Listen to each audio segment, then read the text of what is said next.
In previous videos, you have already seen about the acid, base and salts. Today we have to study about properties of acid.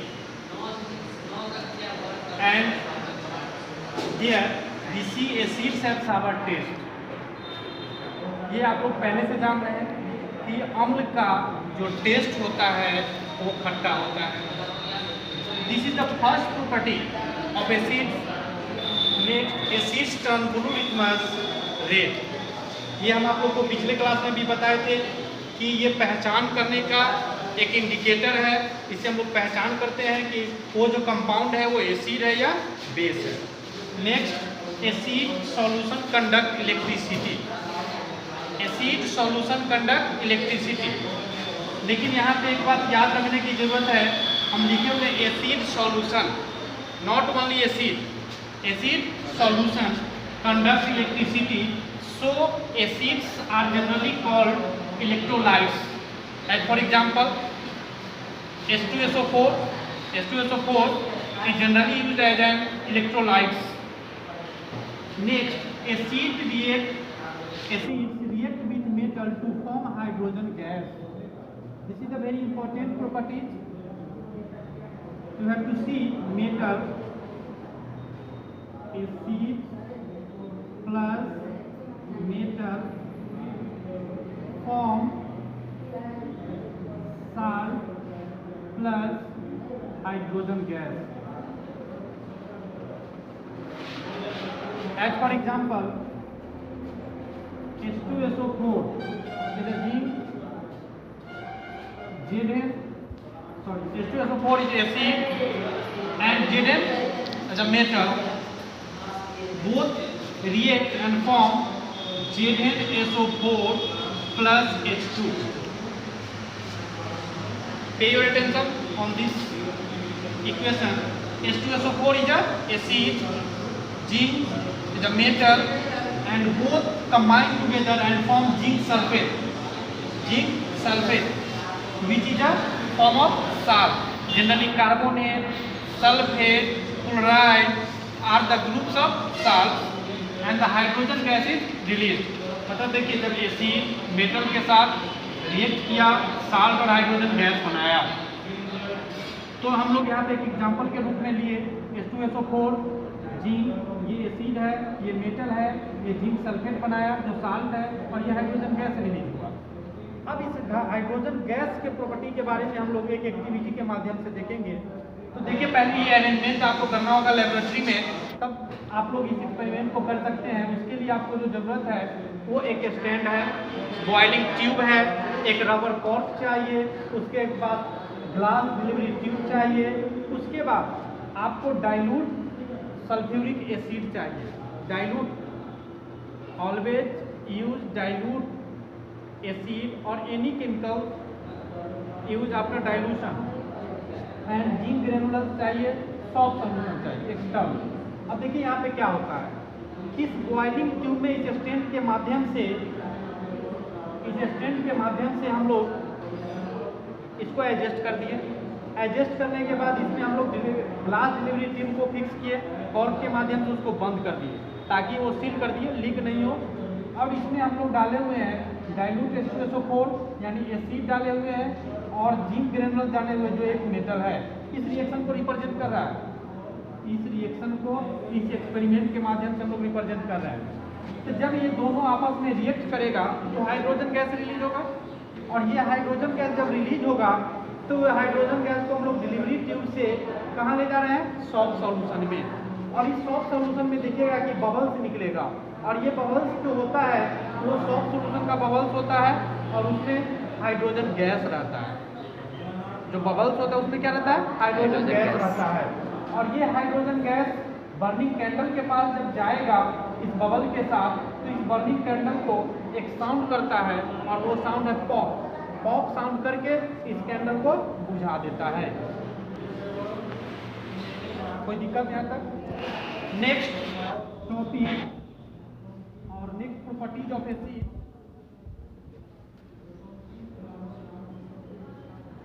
Acids react with metal carbonate and metal hydrogen carbonate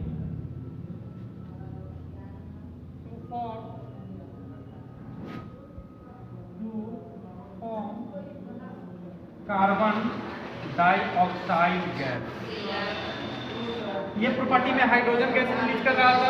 इस property में आप देखिए कि जब acid किसी metal के carbonate के साथ, पे अटेंशन, किसी मेटल के कार्बोनेट के साथ या किसी मेटल के हाइड्रोजन कार्बोनेट के साथ अगर रिएक्शन करेगा तो कार्बन डाइऑक्साइड गैस यहाँ पे रिलीज होगा। ऊपर वाले प्रॉपर्टीज में हाइड्रोजन गैस रिलीज हो रहा था और इसमें कार्बन डाइऑक्साइड गैस रिलीज होगा। Means metal carbonate plus acid जब बनेगा, रिएक्शन करेगा तो salt plus CO2 plus H2O का फॉर्मेशन करेगा। फिर आप देखिए मेटल हाइड्रोजन कार्बोनेट जब एसिड के साथ रिएक्शन करेगा तो इसमें भी salt plus CO2 plus H2O का फॉर्मेशन होगा। इसको देखिए ठीक से, एसिड जब किसी मेटल के कार्बोनेट के साथ रिएक्शन किया तो भी साल्ट, कार्बन डाइऑक्साइड और वाटर। यही फिर मेटल के हाइड्रोजन कार्बोनेट के साथ अगर रिएक्शन किया तो भी साल्ट, कार्बन डाइऑक्साइड और वाटर। अब इस दोनों का हम लोग एक एक एग्जांपल देखेंगे।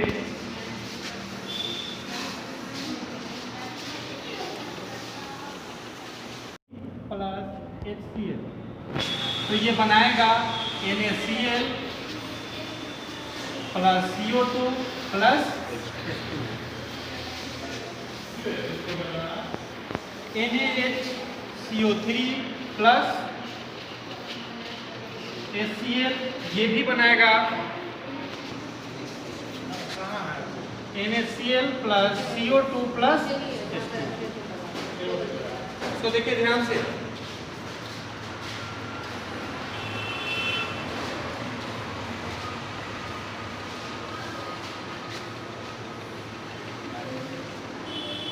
इसमें ये सोडियम कार्बोनेट है। क्या है? Sodium carbonate. और ये सोडियम क्या है? मेटल। और ये कार्बोनेट है, यानी मेटल का कार्बोनेट हम लोग को मिल गया। ये मेटल कार्बोनेट किसके साथ रिएक्शन कर रहा है? एसिड के साथ। तो मेटल का कार्बोनेट जब एसिड के साथ रिएक्शन कर रहा है तो हम लोग क्या पढ़े थे कि साल्ट का फॉर्मेशन करता है, CO2 गैस का फॉर्मेशन करता है और H2O का फॉर्मेशन करता है। Next sodium hydrogen carbonate. तो ये सोडियम हाइड्रोजन, सोडियम क्या है? मेटल है।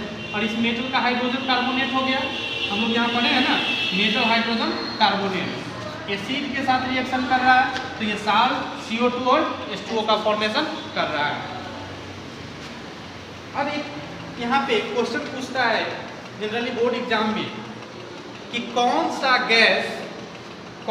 गैस हम लोग लाइम वाटर से यानी चूना पानी से पास कराते हैं तो उसका कलर मिल्की वाइट हो जाता है। तो यही carbon dioxide gas.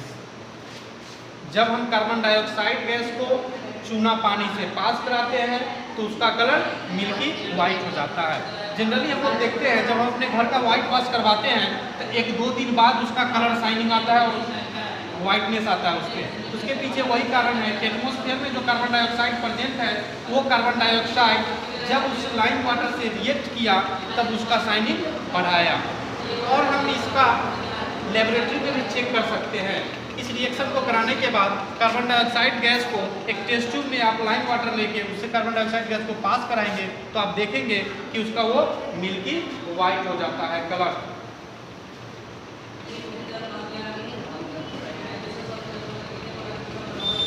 Next property एग सेल जो है वो बना होता है कैल्शियम कार्बोनेट से। किससे बना होता है? कैल्शियम कार्बोनेट से। नेक्स्ट प्रॉपर्टी है acids react with bases to form salt and water. यानी जब एसिड साल्ट के साथ बेस के साथ रिएक्शन करता है तो साल्ट और वाटर का फॉर्मेशन होता है। और ये रिएक्शन आप लोग 7 से ही पढ़ते आ रहे हैं। इस रिएक्शन का नाम होता है न्यूट्रलाइजेशन रिएक्शन। न्यूट्रलाइजेशन रिएक्शन यानी when acid react with a base then form salt and water is called neutralization reaction. As for example, NaOH ऐसे पहले लिख देते हैं, बेस प्लस एसिड तो बनाएगा salt plus water. NaOH plus HCl तो बनाएगा NaCl प्लस H2O। इसको बैलेंस कर लेंगे आप लोग। बैलेंस आप फर्स्ट चैप्टर में सीख चुके हैं। तो सोडियम हाइड्रोक्साइड क्या है? बेस। साल्ट क्या है? सॉरी, HCl क्या है? एसिड। और ये NaCl क्या है? साल्ट। NaCl क्या है? साल्ट। और यही कॉमन साल्ट होता है। कोई आपसे पूछे कि कॉमन साल्ट का फार्मूला क्या होता है तो NaCl। और वाटर का फॉर्मेशन हो रहा है, इसमें कोई दिक्कत नहीं। जनरली जब हम लोग इसको चेक करना होगा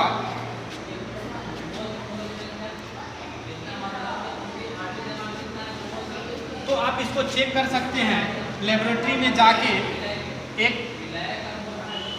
बीकर में सोडियम हाइड्रोक्साइड का कुछ सॉल्यूशन ले लेंगे। क्या लेंगे? सोडियम हाइड्रोक्साइड का कुछ सॉल्यूशन। इस सॉल्यूशन पे आप फेनोप्थलीन डालेंगे, 2-4 बूंद फेनोप्थलीन डालेंगे तो इसका कलर हो जाएगा पिंक। क्या हो जाएगा? पिंक। इसका मतलब ये है कि सोडियम हाइड्रोक्साइड जो है ऑक्साइड बेस है, क्योंकि फेनोप्थलीन जो है अपना पिंक कलर बेस में ही देता है।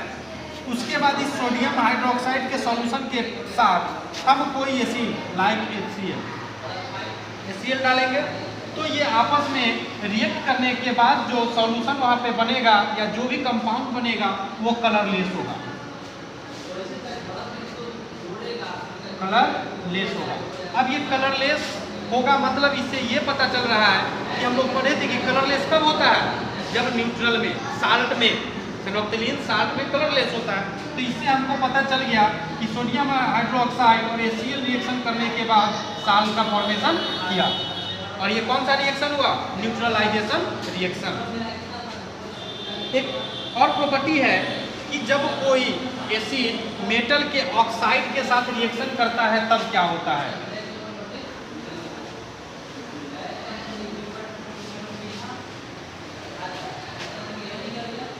Acid react with metal oxide. Acids react with metal oxide. Metal oxide plus acid formation होगा साल्ट प्लस वाटर।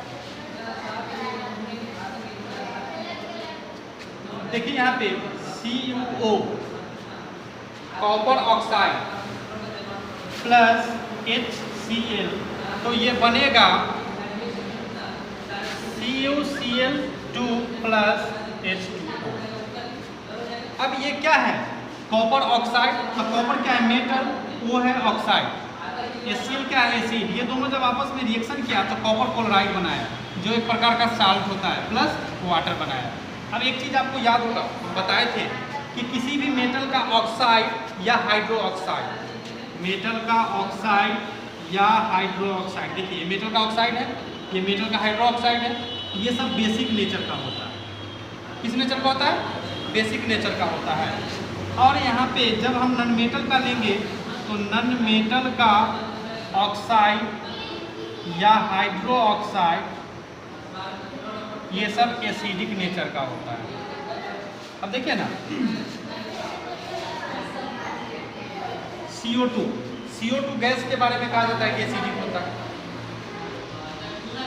या आप देखिएगा जब आप पढ़े हैं कि SO2 या सल्फर ऑक्साइड एटमॉस्फेयर में प्रेजेंट है, बारिश होता है तो एसिड रैन होता है।